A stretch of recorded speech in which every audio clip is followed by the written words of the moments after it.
My message is that we'll be watching you.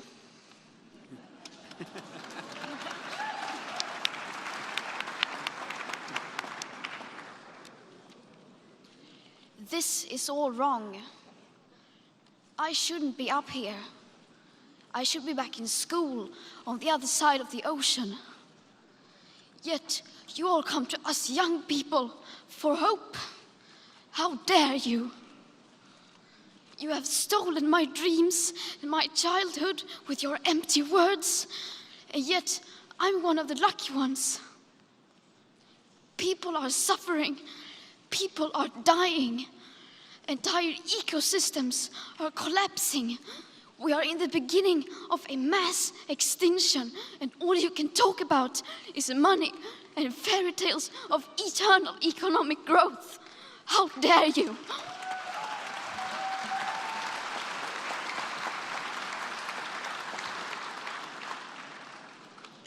For more than 30 years, the science has been crystal clear. How dare you continue to look away and come here saying that you're doing enough when the politics and solutions needed are still nowhere in sight? You say you hear us and that you understand the urgency.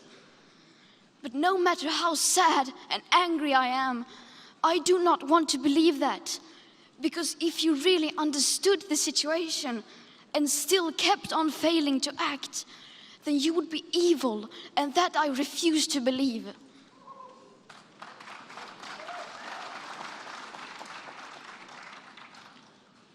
The popular idea of cutting our emissions in half in 10 years only gives us a 50% chance of staying below 1.5 degrees and the risk of setting off irreversible chain reactions beyond human control.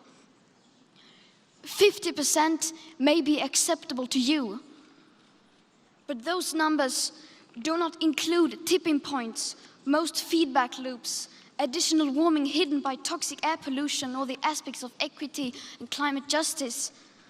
They also rely on my generation sucking hundreds of billions of tons of your CO2 out of the air with technologies that barely exist. So a 50% risk is simply not acceptable to us, we who have to live with the consequences. To have a 67% chance of staying below a 1.5 degrees of global temperature rise, the best odds given by the IPCC, the world had 420 gigatons of CO2 left to emit back on January 1st, 2018. Today, that figure is already down to less than 350 gigatons. How dare you pretend that this can be solved with just business as usual and some technical solutions? With today's emissions levels, that remaining CO2 budget will be entirely gone within less than 8.5 years. There will not be any solutions or plans presented in line with these figures here today, because these numbers are too uncomfortable and you are still not mature enough to tell it like it is. You are failing us. But the young people are starting to understand your betrayal. The eyes of all future generations are upon you. And if you choose to fail us, I say we will never forgive you.